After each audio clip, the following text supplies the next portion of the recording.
Puji Tuhan, salam sejahtera dalam kasih Tuhan Yesus Kristus. Bapak Ibu saudara-saudari yang saya kasihi dalam Tuhan, pada saat ini saya akan membawakan sebuah renungan firman Tuhan yang saya berikan judul atau tema adalah biografi Tabita. Di Alkitab, kisah dari Tabita tidak banyak dibahas ya. Hanya di dalam kitab Kisah Para Rasul, cerita tentang Tabita ini diberitakan di firman Tuhan. Khotbah saya berikan dibagi menjadi 5 poin. Poin yang pertama adalah tentang latar belakang dari Tabita. Mari kita buka terlebih dahulu firman Tuhan di dalam kitab Kisah Para Rasul 9 ayatnya yang ke-36. Firman Tuhan berkata, di Yope ada seorang murid perempuan bernama Tabita, dalam bahasa Yunani Dorcas. Perempuan itu banyak sekali berbuat baik dan memberi sedekah. Poin yang pertama adalah latar belakang dari Tabita. Ada 4 hal yang saya pelajari dari Tabita ini. Yang pertama adalah Tabita adalah seorang perempuan murid Yesus yang hidup di zaman pelayanan dari Rasul Petrus. Yang kedua, nama Tabita ini di dalam bahasa Yunani adalah Dorcas. Nama lain dari Tabita adalah Dorcas. Yang ketiga, Tabita berasal dari daerah Yope.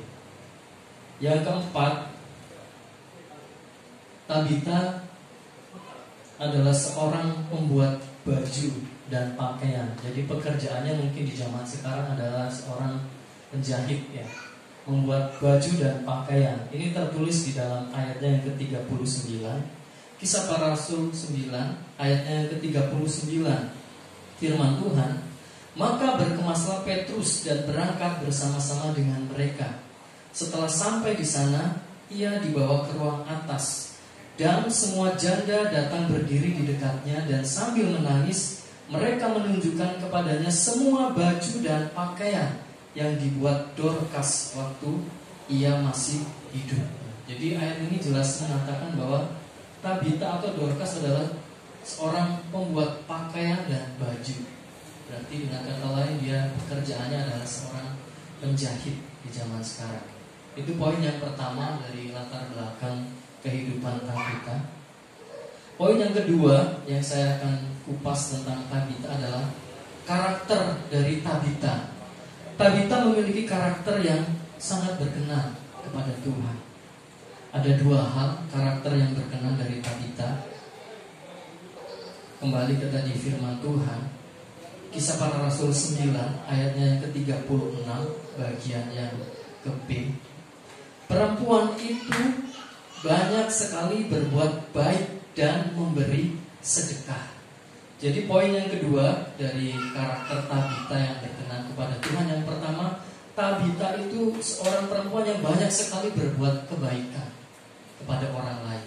Tadi kita sudah baca, dia bagi-bagikan pakaian, baju yang dia buat dengan tangannya sendiri. Yang kedua, dia suka berkorban atau memberi sedekah kepada orang lain. Itu karakter yang sangat berkenan kepada Tuhan. Poin yang ketiga dari Tabita, Tabita menghadapi masalah di dalam hidupnya. Ada 2 masalah yang saya pelajari dari perikop ini tentang Tabita. Tertulis di ayatnya yang ke-37, Kisah Para Rasul 9 ayat 37. Firman Tuhan berkata, tetapi pada waktu itu ia sakit lalu meninggal, dan setelah dimandikan, mayatnya dibaringkan di ruang atas. Ada 2 masalah yang dihadapi oleh Tabita. Walaupun dia memiliki karakter yang berkenan kepada Tuhan, tidak lepas juga dari masalah. Ini juga menjadi pelajaran buat kita. Yang pertama, masalah yang dihadapi Tabita, dia mengalami sakit. Sakit yang cukup parah. Kalau saya lihat di sini tidak dijelaskan dia sakit apa. Tetapi masalah yang kedua, penyakitnya ini sampai membuat dia meninggal dunia. Jadi ada 2 masalah. Yang pertama sakit penyakit, yang kedua dia meninggal dunia. Itu masalah yang dihadapi oleh Tabita. Poin yang keempat, tetapi kita percaya bahwa anak Tuhan sekalipun menghadapi persoalan, permasalahan, ada mujizat-mujizat yang bisa Tuhan kerjakan dalam hidup kita. Itu yang harus kita pelajari. Dan poin yang keempat yang dialami oleh Tabita adalah mujizat. Sebuah mujizat yang dialami oleh Tabita. Tertulis di ayat 40, Kisah Para Rasul 9 ayat 40. Tetapi Petrus menyuruh mereka semua keluar. Lalu ia berlutut dan berdoa. Kemudian ia berpaling ke mayat itu dan berkata, Tabita, bangkitlah. Lalu Tabita membuka matanya, dan ketika melihat Petrus, ia duduk, lalu ia bangun, lalu duduk. Mujizat yang dialami oleh Tabita adalah dia dibangkitkan dari kematiannya oleh Rasul Petrus. Ketika dia didoakan oleh Rasul Petrus, mujizat terjadi. Dia bangkit dari kematiannya. Puji Tuhan. Sebagai poin yang kelima yang terakhir, ada dampak atau akibat dari pelayanan Tabita. Kisah Para Rasul 9 ayat 39. Tadi kita sudah sama-sama membaca. Tidak salah kita baca sekali lagi. Maka berkemaslah Petrus dan berangkat bersama-sama dengan mereka. Setelah sampai di sana, ia dibawa ke ruang atas dan semua janda datang berdiri dekatnya, dan sambil menangis mereka menunjukkan kepadanya semua baju dan pakaian yang dibuat Dorcas waktu ia masih hidup. Ada 3 hal dampak atau akibat dari pelayanan Tabita. Yang pertama, semua janda bersedih dan menangis. Artinya mereka merasa kehilangan ketika Tabita meninggal dunia. Artinya Tabita ini dampak dari pelayanannya meninggalkan kenangan yang indah bagi orang lain saat dia meninggal dunia. Yang kedua, dampak dari pelayanan Tabita, berita kebangkitan Tabita tersiar sampai ke seluruh Yope. Tertulis di ayatnya yang ke-42, Kisah Rasul 9 ayat 42. Peristiwa itu tersiar di seluruh Yope dan banyak orang menjadi percaya kepada Tuhan. Dampak yang kedua, peristiwa kebangkitan Tabita tersiar sampai ke seluruh Yope.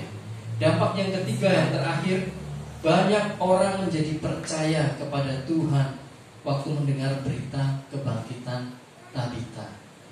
Puji Tuhan, ini 5 hal poin penting dari biografi Tabita yang bisa saya sampaikan, saya bagikan.